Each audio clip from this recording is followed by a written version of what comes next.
Welcome to the Big Screen Bowls podcast, a podcast where Caleb Kendall and Christian McCright give their reviews and reactions to what's happening on the big screen. They talk about films, TV series, and other forms of media entertainment. Episodes are released every Monday. Be sure to subscribe on your favorite podcast listening platform. Be sure to follow the show's Instagram page at Big Screen Bowls Podcast, where new hints and updates will be released about future episodes.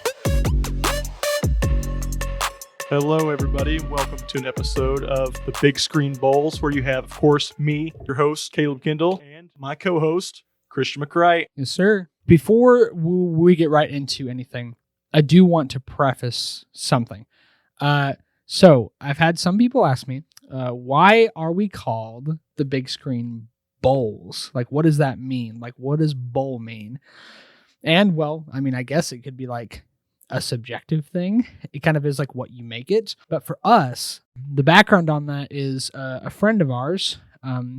He was texting us, and this was back in high school, probably. He's probably halfway through high school, maybe.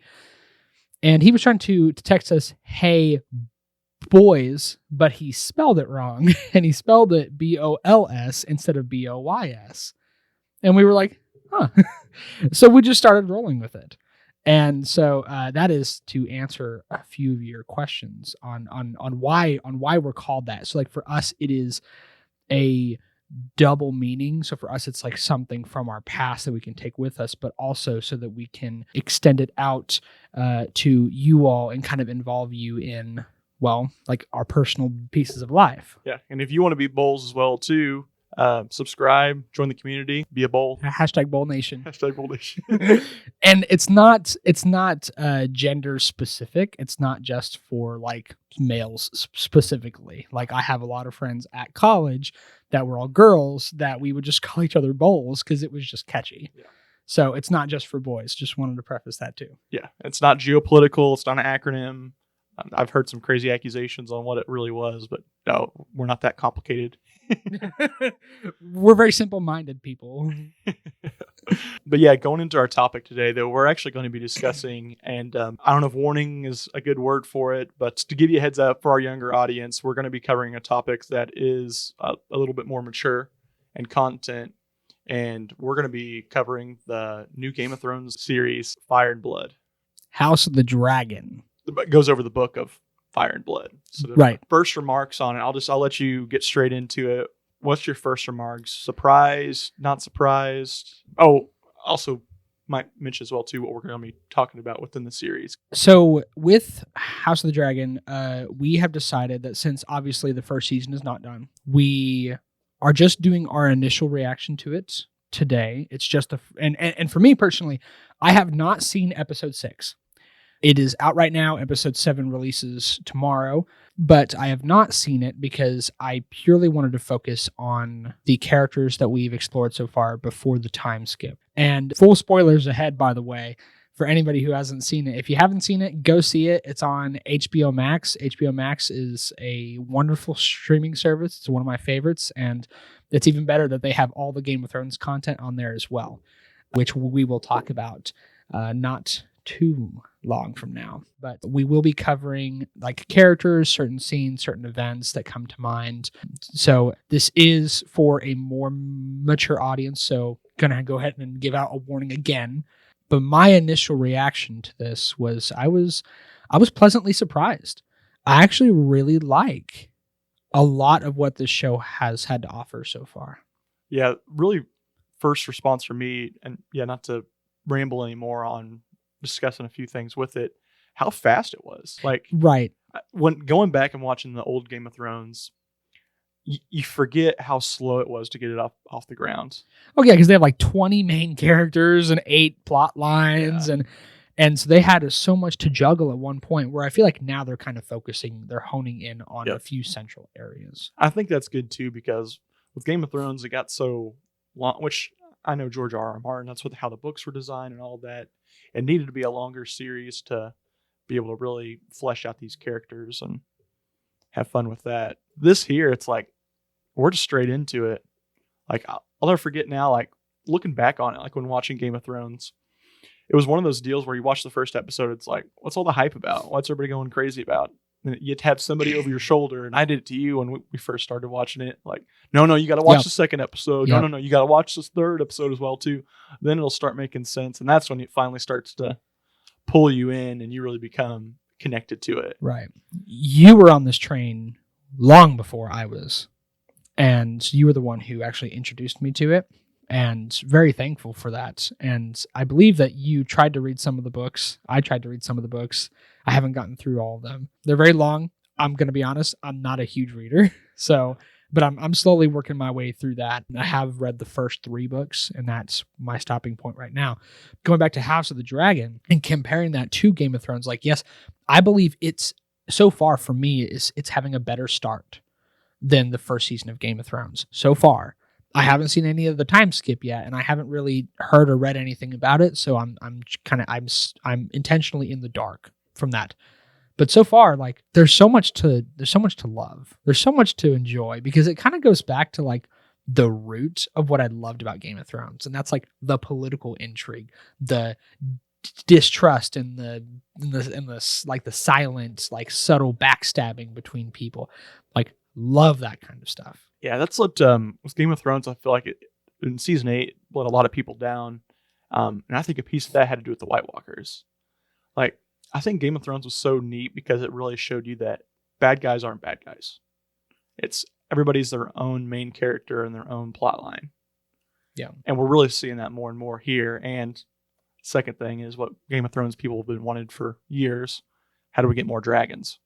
right. So we're seeing a lot more dragons. We're seeing different variations, colors, stories as well too of it. Names, stuff.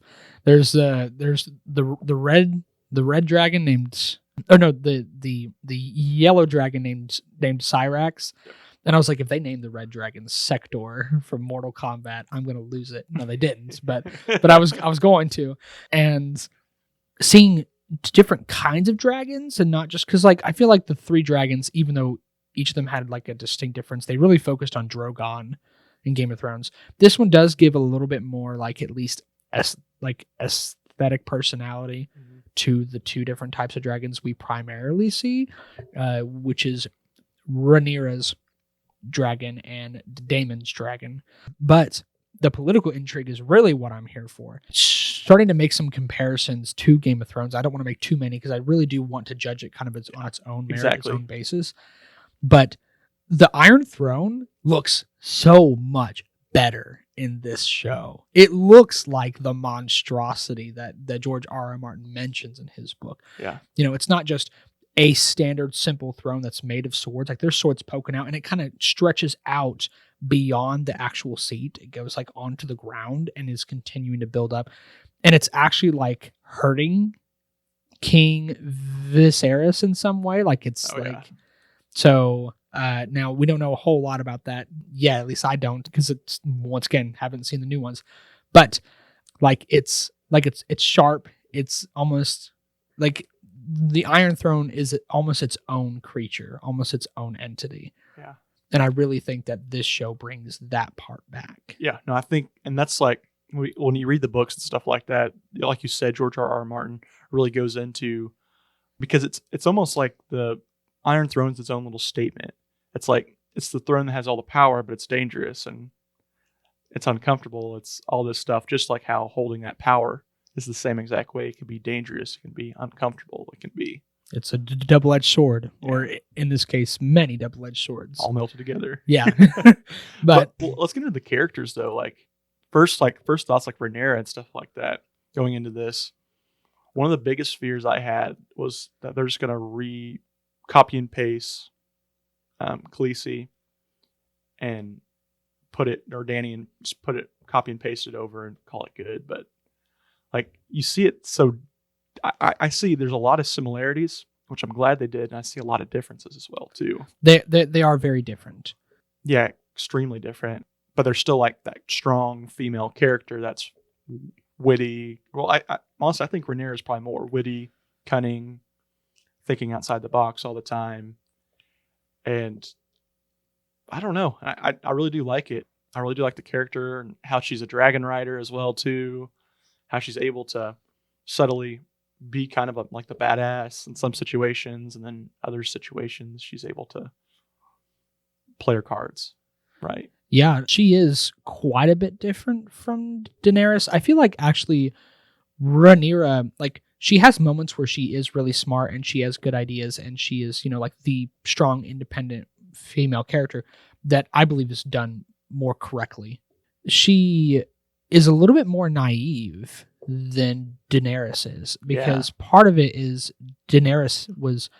she all of a sudden was thrown into this situation with really dangerous people, Khal Drogo and all those people. So she had to kind of adapt and learn on the fly, and she took a lot of their confidence and their strength. Whereas like Rhaenyra she already has it of her own. She has her own confidence. She has her own goals. She makes it clear that she at first she's not huge into like this political life. She wants to be a knight. She wants to do other stuff, which makes her a really interesting character. Well, what do you think about Daemon Targaryen? Yeah, I knew you were going to ask about Daemon. Daemon's really interesting because he's like, he makes you like wish and wash. Like, oh, okay, Daemon doesn't seem like a very good guy. Oh, I really like the character of Daemon. Oh, I really don't like him anymore. Oh, yeah. I like him again. Yeah, I can agree with that. And I feel that's kind of unique, at least in some ways. And they do it so quickly too. Like in some ways, again, not to hate, where I'm just comparing the whole entire time to what I'm doing right now, but with like Jaime Lannister, like it took several arcs to build out that you start to like him. With Daemon, there's a lot of emotion with it because it keeps pulling your heartstrings to say, yeah, I want to see it, all that. And then other times it's like, yeah, you're kind of a bad guy. Yeah, he does. He definitely seems like he is out for his own ambition, but there is some small part of him that does seem to care about his family a little bit. And like, I mean, even though he may show up to certain events, like Rhaenyra's wedding to Sir Laenor, like that he could be doing it for his own ambition, most clearly. But there is part of it where he does actually care. So like when he's being banished by his brother, or not necessarily banished, he's being sent back to Dragonstone, then Daemon like basically tells him like that, that he wanted to be by his side, that he wanted to be Hand of the King. He wanted to be with his brother. And I feel like he could have said that on his own ambition and his own merits, but there is a hint of actual of actual truth in what he was saying. Like you look at him and the way he talks is like he actually kind of meant part of what he said. Yeah. Is that I do believe that he did want to be at least involved. He wanted to be involved, but he has such an abrasive and harsh personality that it's hard to have that person be so involved. Yeah. And that's like with Target, like this season's nice too, because you really get to see then like what Targaryens are. Like they're a group of people that came from a faraway land that brought the ultimate weapon with them. And they're a little bit like, I don't know if stuck up's not the word, but more sure of themselves because they've been the king of this land for such a long time. Right. And even as well, too, I think one of my favorite scenes within this just goes into, it alludes to what the future is going to happen with the White Walkers and all of that, at least. And I that's something that just like shocked out to me, at least, of why Aegon conquered this territory was to protect it at the end of the day with dragons. Yeah. I love that scene between Viserys and Rhaenyra whenever he names her. Yeah. Right. Because I'm pretty sure that's the scene that you're talking about. Oh, yeah. That he's talking to her, basically naming her his heir, like at the same time, telling her like the secret of the dagger of Valyrian steel and kind of what the old dreams meant. And but I think like it really stuck with me because he said like Rhaenyra said, if we don't have dragons, then we're just like everybody else. Yeah. And it kind of brought a little bit of vulnerability to like themselves and being able to like assess their own mortality and their small place in the world. So while they have the advantage of using dragons, they're trying to make the best of it. Now some people not so much, but it is a fascinating world. There's Otto Hightower. I really like him. Like you could see like the little bit of like subtle political scheming just in certain scenes where he's allowing certain things, not allowing certain things, saying a few things to like a maid or so on and so forth.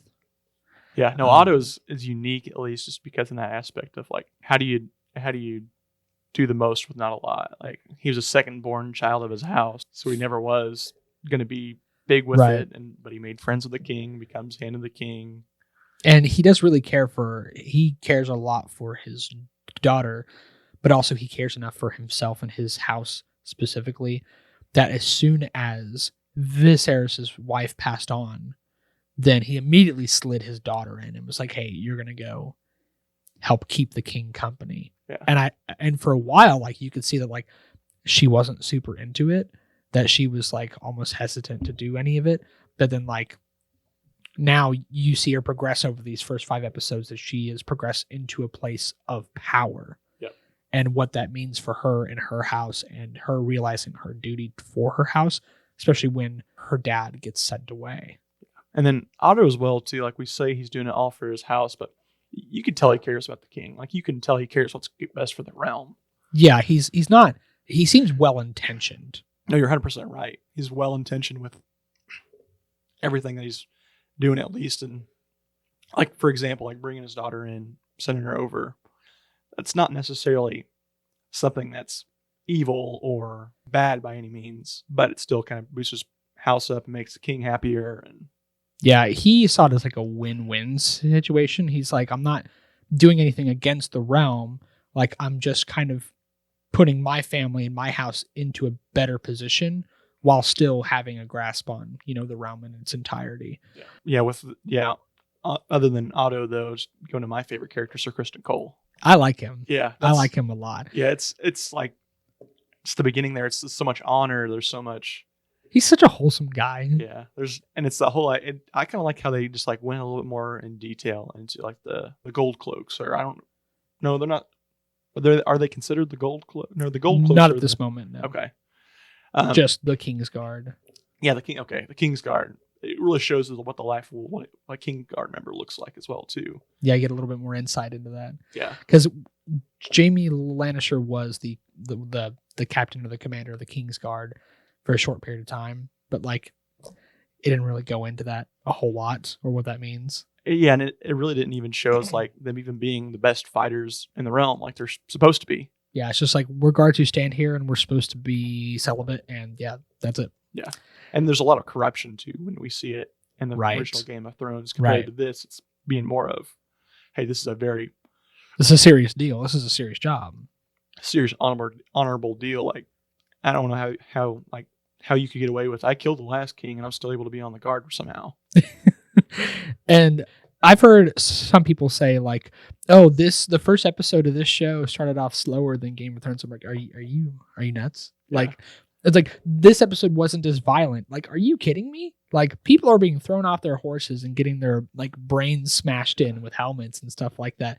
Like, we didn't really get that much in the first episode of Game of Thrones. Like, we got some like a little bit of like horror aspects with like the White Walkers, but not a whole lot of blood, guts, and gore. There was a guy who, obviously the guy who was the deserter got his head cut off.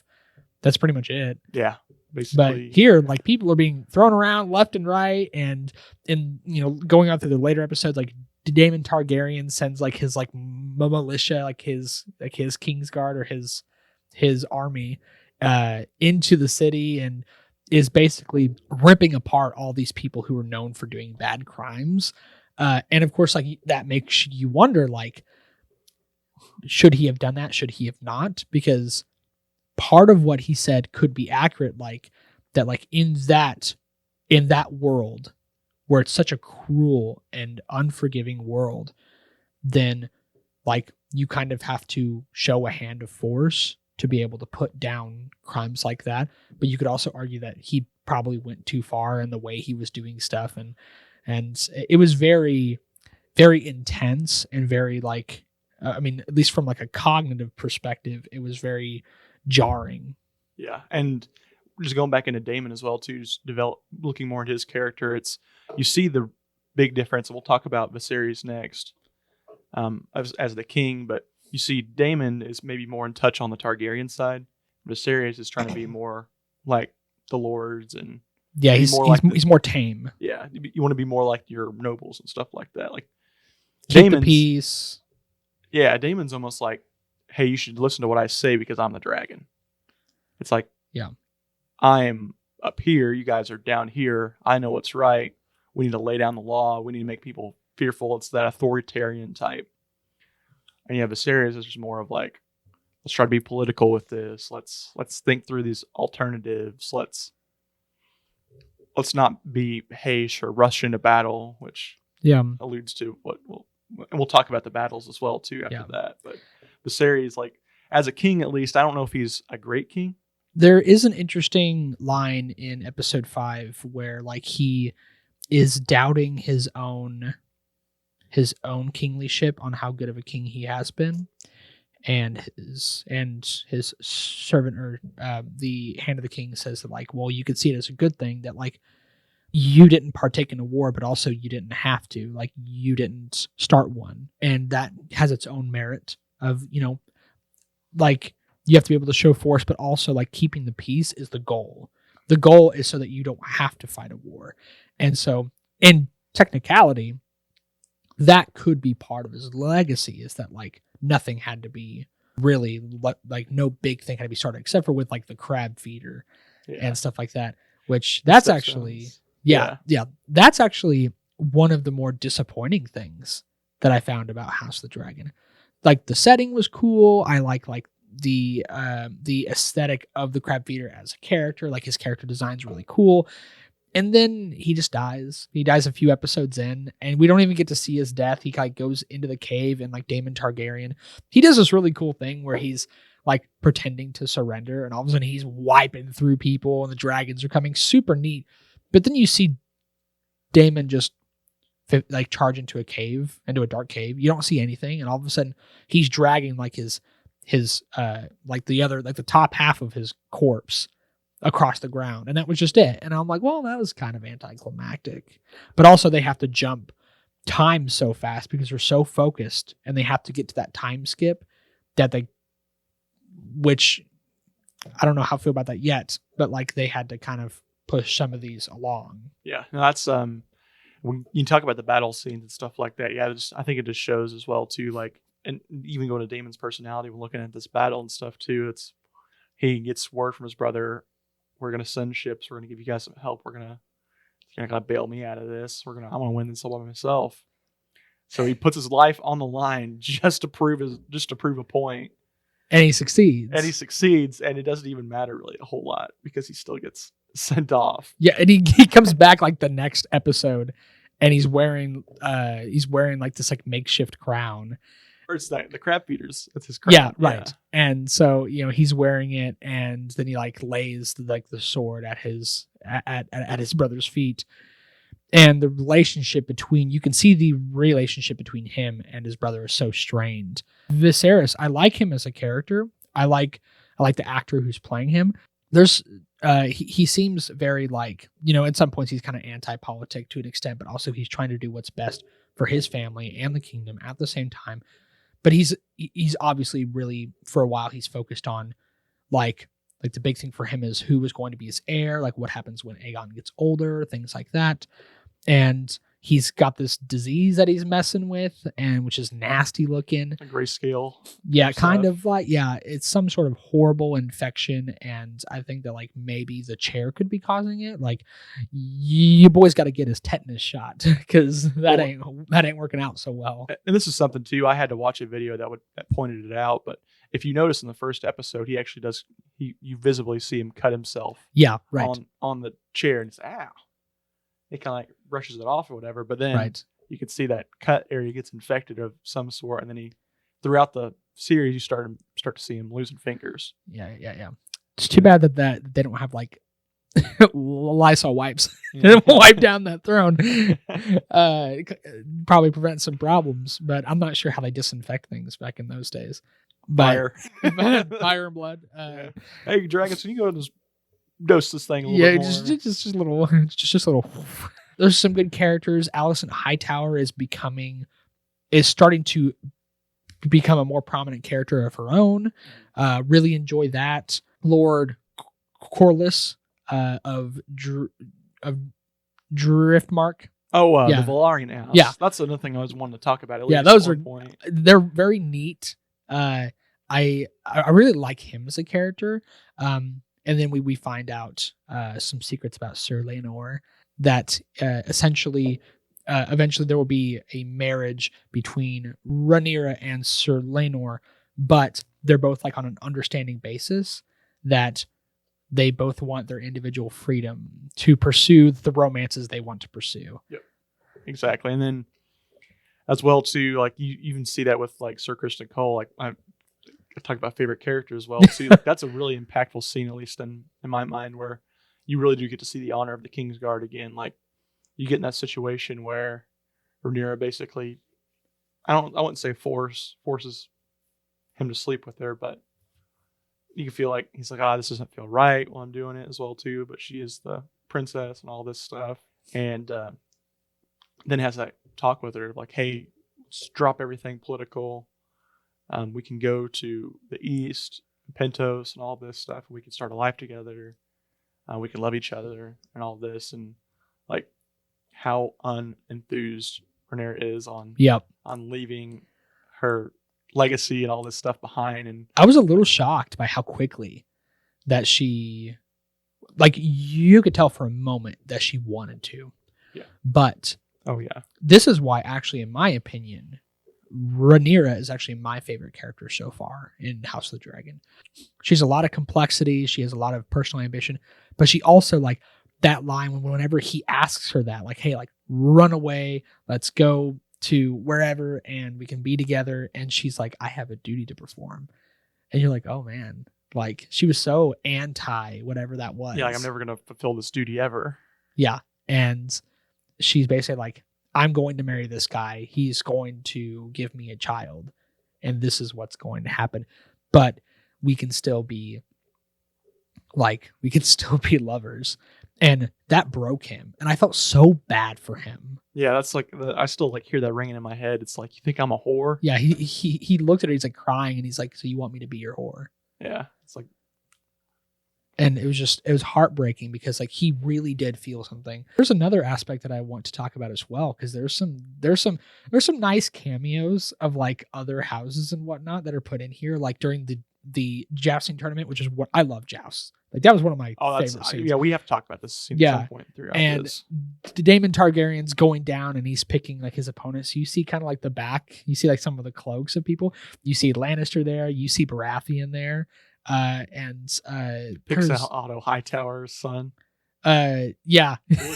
Or like I just think it was very cool. The jousting tournament was intense. It was awesome. People are being thrown off horses, and all of a sudden they're smashing each other's head in with stuff. And I mean, it's a bloodbath. Yeah, that's what's neat. And I think they mentioned they changed the rules later on in Game of Thrones, but it's a whole different rule set than what it was. Like you knock each other off the horse, and that would be a point, and then you could choose for further combat. You jump off your horse and you start beating the far out of each other. Yeah, that's right. And then there's the Great Hunt. That's for all sorts of reasons. But I do like the Jason Lannister. Like you look at this guy and you're like, that's a Lannister right there. Like, like the way he carries himself, the way he's like, we crafted this spear and we hope it would help you give the finishing blow to the white stag and whatnot. There's like a little like plume that comes off of it, and I'm like, oh my gosh, like this guy is Lannister like left and right. Oh yeah, 100%. And he hits on Rhaenyra. Yeah, well that's like he's told that he could be, I'll build a dragon's nest in Lannisport for you. Yeah, it's like almost so sure of himself that in some ways you got to think to yourself, it's like, and this is probably why Rhaenyra and a lot of the other houses don't like Lannisters. It's like they try to almost be their own kings, and yeah, they immediately slide themselves into every situation and try to put themselves in a superior position in every situation. Exactly. But back to the jousting tournament, like where we first get to see Sir Christian Cole and we get to see Daemon. Like Daemon's one of the best fighters in the realm. You can already tell, knocking people down. Kind of does dirty by Otto Hightower's son by tripping the horse up, and Yeah. And then he has to go against Sir Christian, or I don't know if he's a knight at that point, but the first little combat that he loses. He loses. He loses it, and then he's so mad. He's like, I choose for further combat. Draws his sword. So Chris Cole jumps down and promptly has a really he has good a fight. he has a mace or a flail. Yeah, flail. A flail. That's such an uncommonly used weapon, and I love it. Yeah, well, it's like, back, like, probably in real times, you'd rather have that than you would a sword, because a sword probably can't cut through armor like that. Right. A flail and those type of weapons that are sharp but also very blunt, they break shields and they dent armor. Yep, exactly. So, but they are heavier. They're a bit difficult to swing around. But if you land a blow, even on somebody's shield, you could bust up somebody's armor and shield. It's a huge advantage. And that's what I was kind of scared, like, watching that whole fight scene too, because, like, I'm just thinking to myself, old George R.R. Martin, he loves to kind of give us really good, noble characters and take them away just like that. Yep. Oh, he loves to do that. Yep. And then I was just kind of, oh, come on, survive, beat Damon. At this point too, I wasn't a big fan of Damon too. I thought he was stabbing his brother in the back, and that's a dirty way to try to win a fight against an adversary's son instead of winning it the right way. And right. But yeah, no, you get to see the honorable person live. But I think in some ways, and this is why I think I'm starting to go, I'm gonna like Christian Cole for the future too, is we start to see his honor and integrity start to taint there at the end for the wedding. Yeah. Like the honorable man or whatever is showing a bad and evil side of beats up and kills Joffrey. Not the Joffrey. Yeah. Yeah. Not that one. The lover of the Sea Snake's son. Yeah. And I mean, he's beating him. He beat him to death. Oh yeah. And just out of, pure rage, pure emotion, just in that moment. And then he attempts to take his own life. Yeah. That's what, honestly, all transparency, I kind of turned my head away. It's a very difficult situation to deal with. When he was getting ready to do it, it's like, oh man, he's gone. It's my favorite character. Yeah, I was like, oh, this guy's got so much. Yeah, and then so I didn't actually see what happened at the end. I didn't see Otto Hightower's the Queen. I didn't see her come out and stop him from doing it. Yeah. It's really easy to relate to that character because it's a guy who wants to do good. He even confesses to the Queen, even when that's not what she was asking for. She was asking about Daemon, Daemon and Rhaenyra. So the Targaryens have a history of like basically intertwining to keep bloodlines pure. And obviously this is fairly well frowned upon. And so they have an encounter near a brothel. And some people see, and rumors are getting out, and Rhaenyra completely denies it. Daemon's just being a jerk, and he's just saying things back and forth from all different directions just to throw people off. And so when Alicent Hightower, the queen regent, is asking him about it, then he basically just like he had broken his Knight's Guard vow to sleep with Rhaenyra. And he immediately confesses it because he thinks he's backed him into quarter, but he does it anyways. He does it because he's honorable, because even though he technically lost his honor in some capacity, he was honest. And I think the actor just shows that shame so well too. Like, so good. It's almost like you see him in his armor and it's like, I don't know, he like sinks. I don't know if it's sinking into his armor or what it is, but like, it's almost like his body language just able to express shame and guilt. Yeah. Or like this armor doesn't make me bigger or stronger, or like there's weakness of some sort within the armor and stuff like that. Yeah. I think it might show as well too when he sits down like the real fluffy couch deal. Yeah. His knees are all up high. Yeah, he's very nervous. He at first he doesn't want to sit down or anything like that. He thinks it's improper, and but he's definitely he's getting ready to die. Yeah, he thinks he's going to be put to death. Yeah, that's exactly what would usually be called for at that point, and you could see in that moment too. It's like you have to give Alicent Hightower a piece of your life too, because she's the one that spared it and said that I won't tell anybody else. When right. Reality's that's what it seemed like it was getting ready to happen, that she was going to say that. And if the king would have learned, then Right. done for. So there's so much political intrigue, so many things going back and forth. Great cameos, great lines, great moments. And I was pleasantly surprised by these first 5 episodes. I really enjoyed it. I really got invested. So I'm a little nervous going into the time jump because I know that they get rid of a lot of the actors and replace them with new ones. I don't know how I feel about that. But It's like, that will be Rhaenyra and stuff like that. I think she's just doing a great job as an actress. Yeah, it's like I've already gotten attached to these people as these characters now. Now, like if you're doing like a movie, like where you have like a 13-year-old boy play like a young protagonist, and all of a sudden you have a new actor for like the 25-year-old protagonist. That's something different. But now they're doing it with most characters, and it's almost, I don't know, it's a little jarring. We'll just have to see. Yeah. But that's just my initial reaction to the first 5 episodes. I liked it. Yeah. There's a lot of things to love. A few things like to nitpick about. I don't think there are enough dragons being shown, because like the show and the creators, like they boasted about like, oh, there's multiple dragons in this show. And it's like, well, maybe in the long run, hopefully. But right now, like it's kind of tame right now. And I want to see them do a little more. And I think I'll have to wait as well too for the end of the series and all the newness to kind of wear it off, where I can watch it again and really have a non-biased opinion on a lot of that stuff. Right. Just because that's how I'm going to be with seeing something new. It's when you leave a movie theater, it's never, oh, that's a bad movie. It's, oh, that was great. It was a great movie. And then you really take time to think about it and watch it again. And it's like, well, was that really better than this, and this? Right. But I highly recommend it.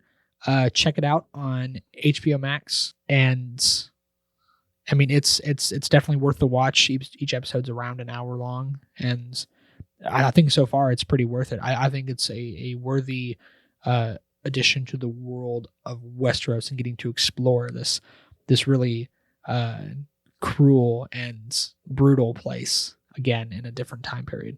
Yeah, I think it's really neat. No, I really do too, and I just can't wait for more of this stuff to come out as well, to see different time periods and really get invited to a story of the medieval era that's fake but unique. But yeah, we're about out our time right now, so we're gonna cut it off here, and I'd say next episode that we're gonna come out with, we're gonna have everything finally watched on the second piece of it, so we can hopefully that newness will wear off in the first bit of it, and we can give you what we thought on the second piece. So yeah. Thanks for coming to watch, or coming to listen, not to watch. We'll get a camera eventually so you can watch podcasts. I know I prefer to watch podcasts. Yeah, thanks for coming out. If you're not a part of the Bull Army just yet, be a subscriber. Hashtag Bull Nation. Hashtag Bull Nation. Follow us on Spotify, Apple Music, whatever you prefer to listen to podcasts to. And we also have an Instagram page. So check us out. Just look up Big Screen Balls Podcast. It should pull up. And go ahead and give us a follow, and we'll get some more hints for new content. Awesome. Well, thanks for joining in, everybody. Have a great rest of the week.